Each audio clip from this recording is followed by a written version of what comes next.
And we'll have a new family living in Government House. Governor-elect Wes Moore will be sworn in as the state's 63rd governor.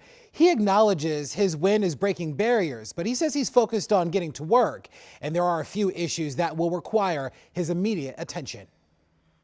Wednesday is going to be the big day for you. Are you ready for Inauguration Day? It's going to be a long day. It's going to be a long day, but I'm so ready. Yeah. You know what it is? I'm ready to get to work. How is that day going to look different, feel different from what we've seen in the past? That day is going to represent something pretty historic in the state of Maryland. But the thing that I want people to also see is not just the two faces that are going to be inaugurated. I want people to pay attention to the crowd. We are going to watch people from all over the state, also because we actually are providing buses and shuttles for people to come from every corner of the state to come to Annapolis to witness it for themselves. As final preparations for Inauguration Day continue, Moore is getting the incoming administration ready to tackle several budding issues, like a potential recession, a staggering number of state job vacancies, and what to do with the state's estimated $2.5 billion surplus. Outgoing Governor Larry Hogan issued a warning to those in Annapolis to keep a tight lid on spending. He said this, that it would be a mistake for the legislature to use its newly expanded budgetary power to return to the old habits of raiding the rainy day fund or recklessly spending down the surplus. Do you agree with that position? Our administration is going to be disciplined. Our agenda is an ambitious one. Ambitious does not mean being reckless.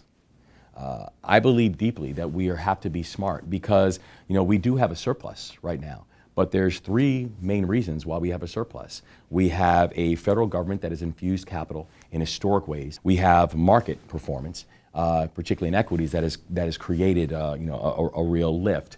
And we have a historic number of vacancies that are sitting in state agencies, which means a lot of basic services are not being performed. Does that mean that the money in the surplus is fair game then? I think what you're going to see with the budget that we are going to be presenting, and we're going to be presenting our budget on January 20. So pretty much within hours of being inaugurated, you are going to see a budget that is going to be reflective of the fact that we understand that surplus is there. And there are things that we are going to invest that we think is going to create a significant level of societal return on that investment.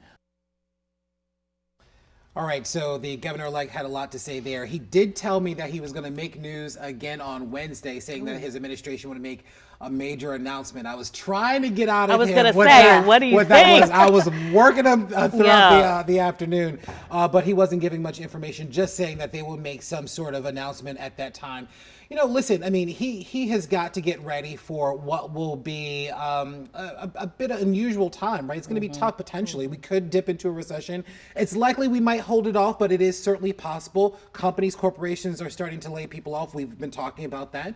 So he will have to respond to that in kind. $2.5 billion in the state surplus is a lot of money. Governor Hogan says, listen, you have that money, don't spend it recklessly. He's saying that they're going to be disciplined in their approach, but they do intend on dipping into that money. Right. That he made absolutely clear. You follow this from the beginning when I'm not even going to say it seemed like a dream because this young man is so highly qualified and has been, it feels like this moment, he's been waiting for this moment, preparing for it. But what have you noticed from when you first started following him to this moment? Yeah, that's a really good question because I'll be really honest with you. He was not the fan favorite at the time. Very much everyone thought Peter Franchot was going to be the one to pull it out because he is the statesman, has been in office for so many years.